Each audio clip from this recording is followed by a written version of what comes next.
ओम शांति। आज 8 दिसंबर 2020 की साकार मुरली। पहले सुनते हैं मुरली के कुछ मुख्य पॉइंट्स। आज बाबा ने कहा, बाप जो है जैसा है उनको जानने में बड़ी बुद्धि चाहिए। मैं गरीब निवाज कोई इन भोलों के लिए ही नहीं हूं। मैं गरीब निवाज हूं जो बिल्कुल ही पतित है, उन्हों को पावन बनाता हूं। मैं हूं ही पतित पावन। फिर बाबा ने कहा, यहां तो बहुतों का स्वभाव स्वर्गवासी बनने का दिखाई नहीं देता। दास दासियां भी तो बनने हैं ना, यह राजधानी स्थापन होती है। बाकी जो ब्राह्मण बनते हैं वो देवी घराने में आने वाले हैं, परंतु नंबर वार है। आगे बाबा ने कहा, स्टूडेंट खुद समझते होंगे ना कि हमारे कैरेक्टर्स अवस्था कैसी है, हम कैसे चलते हैं।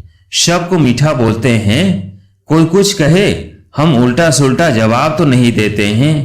बाबा को कई बच्चे कहते हैं, बच्चों पर गुस्सा आ जाता है। बाबा कहते हैं जितना हो सके प्यार से काम लो। और लास्ट में बाबा ने कहा, जन्म मरण रहित एक ही निराकार बाप है। गाया जाता है शिव परमात्माए नमः। ब्रह्मा विष्णु शंकर को देवता का, फिर शिव को परमात्मा कहते हैं, तो शिव सबसे ऊपर हुआ ना, वह सबका बाप। अब मुरली सुनते हैं विस्तार से। मीठे बच्चे, बाप जो है जैसा है उसे यथार्थ पहचान कर याद करो। इसके लिए अपनी बुद्धि को विशाल बनाओ।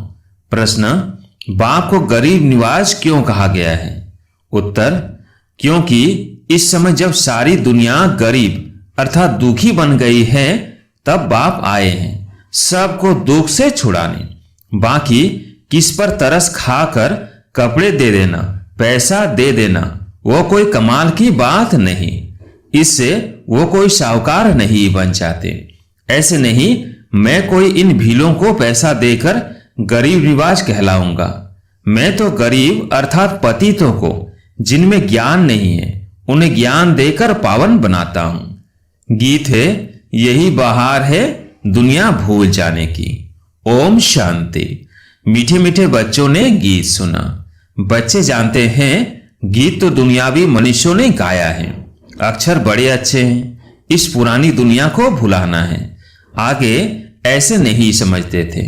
कलयुगी मनुष्यों को भी समझ में नहीं आता है कि नई दुनिया में जाना होगा तो जरूर पुरानी दुनिया को भूलना होगा। भल इतना समझते हैं पुरानी दुनिया को छोड़ना है, परंतु वो समझते हैं अजून बहुत समय पड़ा है, नई सो पुरानी होगी। ये तो समझते हैं, परंतु लंबा टाइम डालने से भूल गए हैं।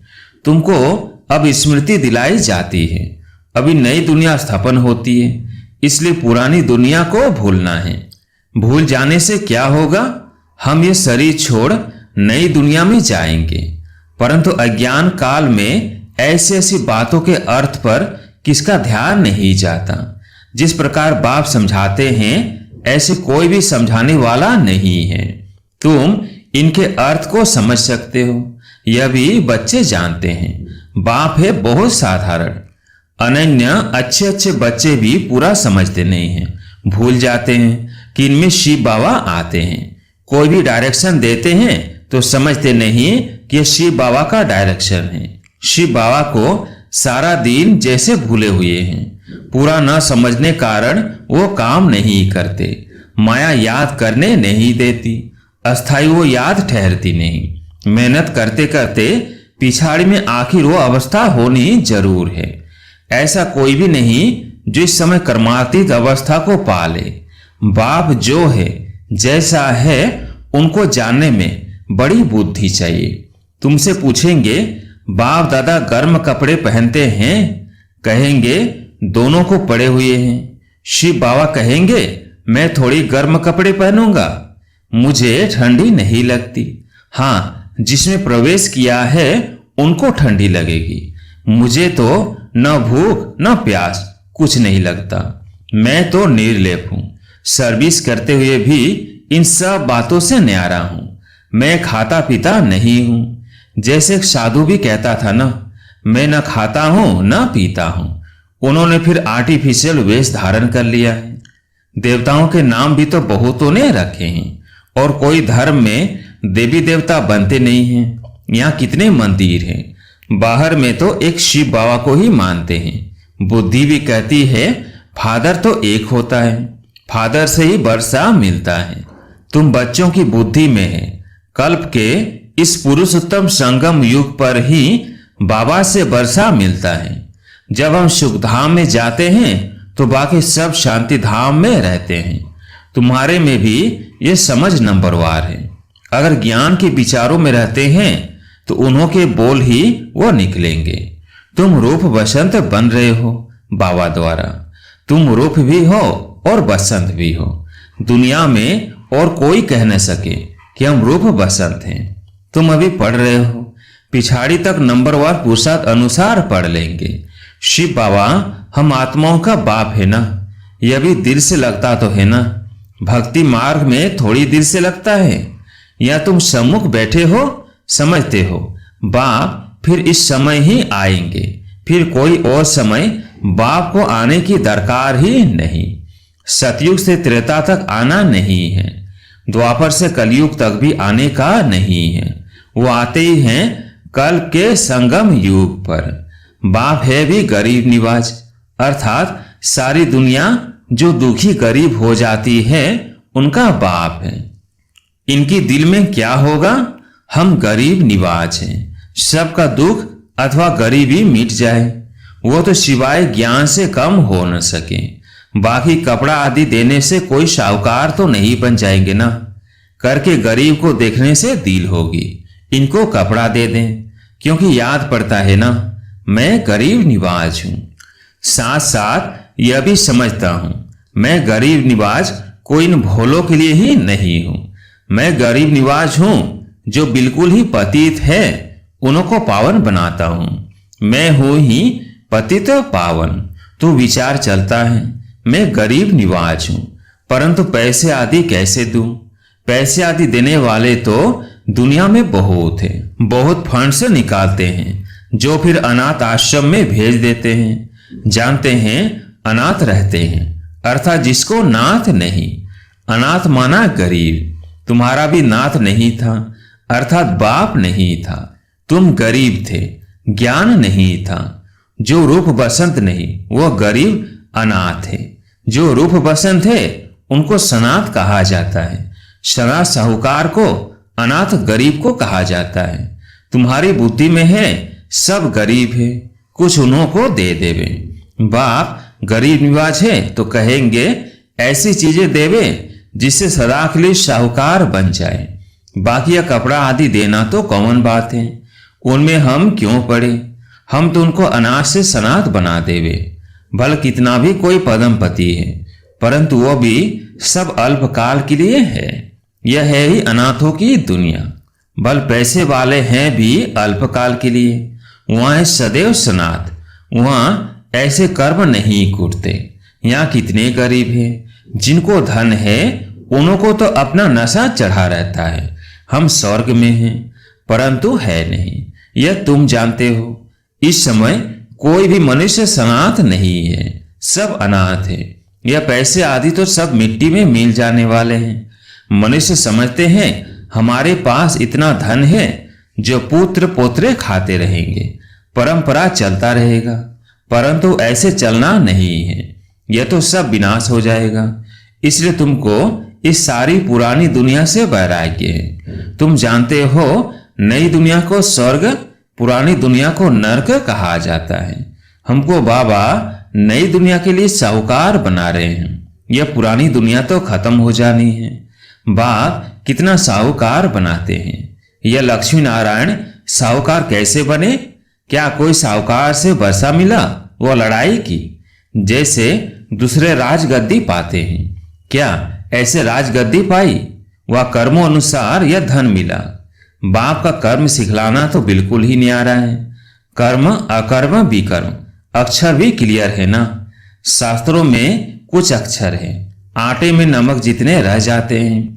कहाँ इतने करोड़ मनुष्य, बाकी 9 लाख रहते हैं, 1/4% भी नहीं हुआ। तो इसको कहा जाता है आटे में नमक।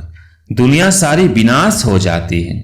बहुत थोड़े संगम युग में रहते हैं। कोई पहले से शरीर छोड़ जाते हैं, वो भी रिसीव करेंगे। जैसे मुगली बच्ची थी, अच्छी थी तो जन्म बिल्कुल अच्छे घर में लिया होगा। नंबरवार सुख में ही जन्म लेते हैं। सुख तो उनको देखना है, थोड़ा दुख भी देखना है। कर्मातीत अवस्था तो किसकी हुई नहीं है। जन्म बड़े सुखी घर में जाकर लेंगे। ऐसे मत समझो यहाँ कोई सुखी घर है नहीं। बहुत परिवार ऐसे अच्छे होते हैं, बात मत पूछो। बाबा का देखा हुआ है।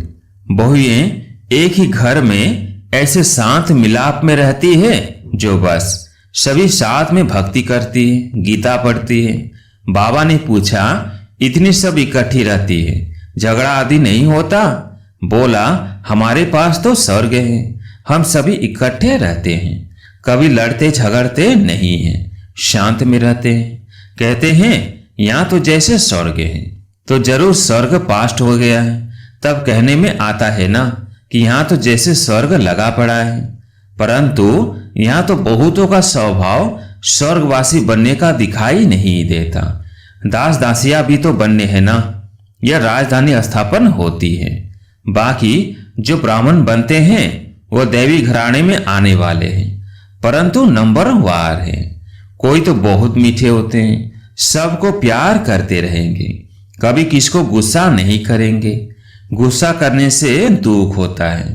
जो मनसा वाचा कर्मणा किसको दुख ही देते रहते हैं, उनको कहा जाता है दुखी आत्मा। जैसे पुण्य आत्मा, पाप आत्मा कहते हैं ना। शरीर का नाम लेते हैं क्या? वास्तव में आत्मा ही बनती है। सब पाप आत्माएं भी एक जैसी नहीं होती हैं। पुण्य आत्मा भी सब एक जैसी नहीं होती, नंबरवार पुरुषार्थ अनुसार होते हैं। स्टूडेंट खुद समझते होंगे ना कि हमारे कैरेक्टर्स अवस्था कैसी है, हम कैसे चलते हैं। सबको मीठा बोलते हैं, कोई कुछ कहे हम उल्टा सुल्टा जवाब तो नहीं देते हैं। बाबा को कई बच्चे कहते हैं, बच्चों पर गुस्सा आ जाता है। बाबा कहते हैं जितना हो सके प्यार से काम लो। छोटे बच्चे को सुधारने के लिए कान से पकड़ते हैं, कृष्ण के लिए दिखलाते हैं ना, उनको ओखली से बांधा। यह भी यहाँ की बात है। छोटा बच्चा चंचल है तो खटिया से व झाड़ से बांध लो, थप्पड़ नहीं लगाओ, नहीं तो वह भी ऐसे सीख जाएंगे।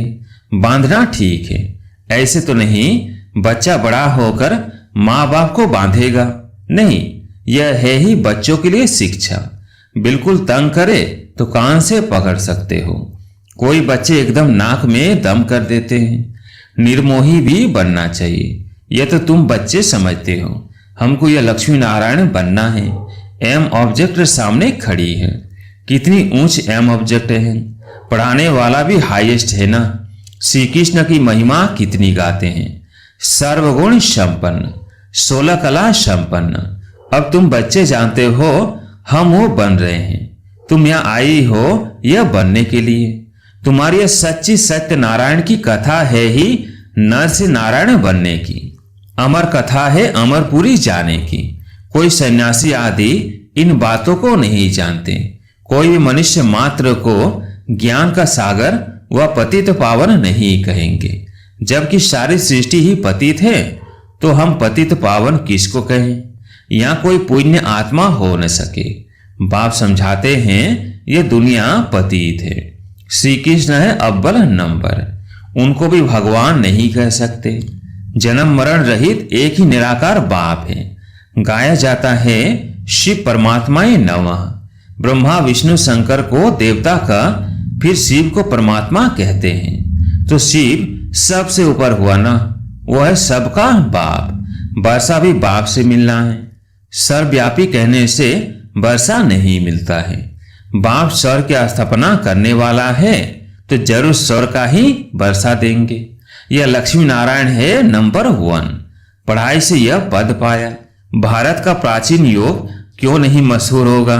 जिससे मनुष्य विश्व का मालिक बनते हैं उसको कहते हैं सहज योग, सहज ज्ञान। है भी बहुत सहज। एक ही जन्म के पुरुषार्थ से कितनी प्राप्ति हो जाती है। भक्ति मार्ग में तो जन्म बाय जन्म ठोकरे खाते आए।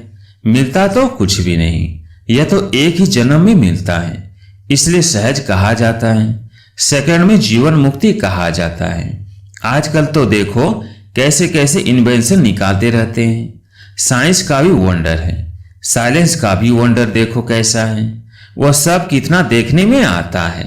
यहाँ कुछ नहीं है, तुम शांति में बैठे हो, नौकरी आदि भी करते हो, हाथ काटे दिल यार डे, और आत्मा की दिल यार तरफ। आशिक माशूक भी गाए हुए हैं ना, वो एक दो की शक्ल पर आशिक होते हैं।